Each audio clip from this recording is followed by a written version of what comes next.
Assalamualaikum warahmatullahi wabarakatuh. Perkenalkan, nama saya Sumiati.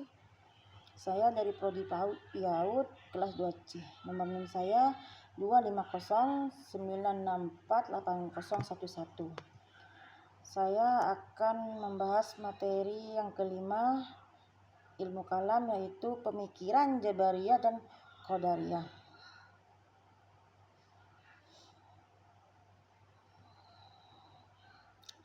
Yaitu latar belakang munculnya aliran Jabariyah dan Qadariyah.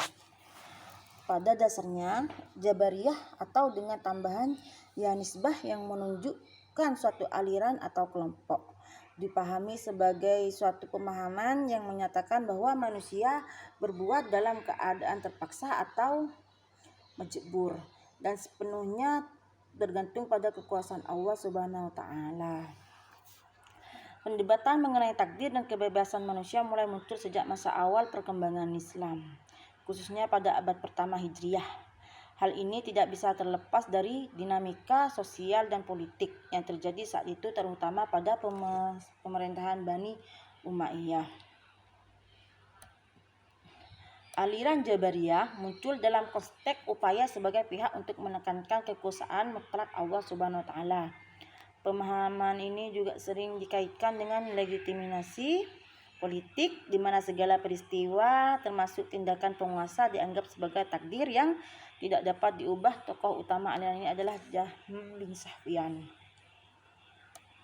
Dan konsep takdir Jabariyah dan Qadariyah. Secara bahasa, istilah Jabariyah berasal dari kata jabara yang berarti memaksa.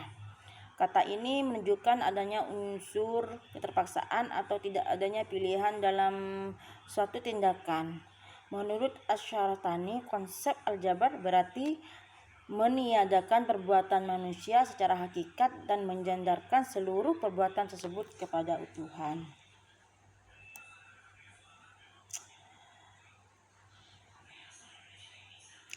Pandangan tentang kebebasan manusia.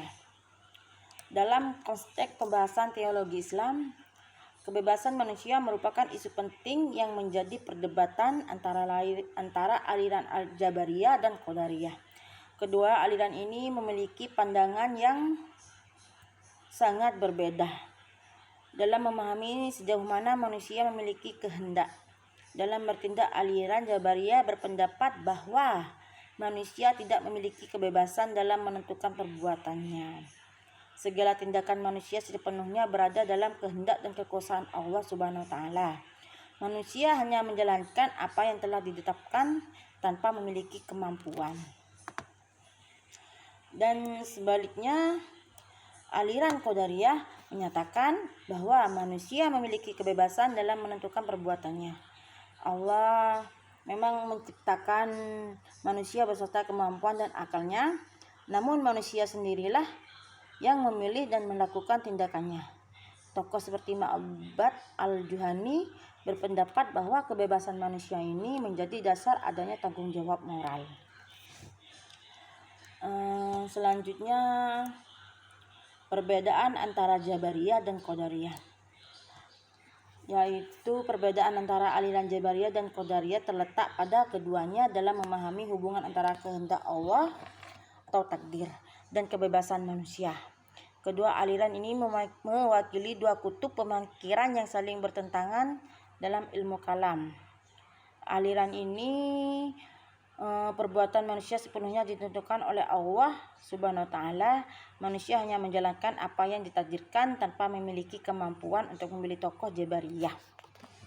Seperti Jahm bin Safwan menegaskan bahwa manusia bersifat pasif atau majbur, sehingga semua perbuatannya pada hakikatnya merupakan ciptaan Allah. Sebaiknya aliran Qadariyah berpendapat bahwa manusia memiliki kebebasan dalam menentukan perbuatannya. Kesimpulannya yaitu aliran Jabariyah dan Qadariyah muncul pada masa awal Islam sebagai respon terhadap perdebatan tentang takdir dan kebebasan manusia. Jabariyah menekankan bahwa semua perbuatan manusia sepenuhnya ditentukan oleh Allah Subhanahu wa taala sehingga manusia tidak memiliki kebebasan. Sebaliknya, Qadariyah berpendapat bahwa manusia memiliki kebebasan untuk memilih bertanggung jawab atas perbuatannya. Dan perbedaan utamanya kedua terletak pada posisi manusia, yaitu Jabariyah memandang manusia sebagai makhluk pasif, sedangkan Qadariyah memandang manusia sebagai makhluk aktif. Dengan demikian, keduanya merupakan pandangan yang bertolak belakang, sehingga diperlukan pemahaman yang seimbang antara takdir Allah untuk usaha manusia. Terima kasih. Kurang lebihnya saya mohon maaf. Assalamualaikum warahmatullahi wabarakatuh.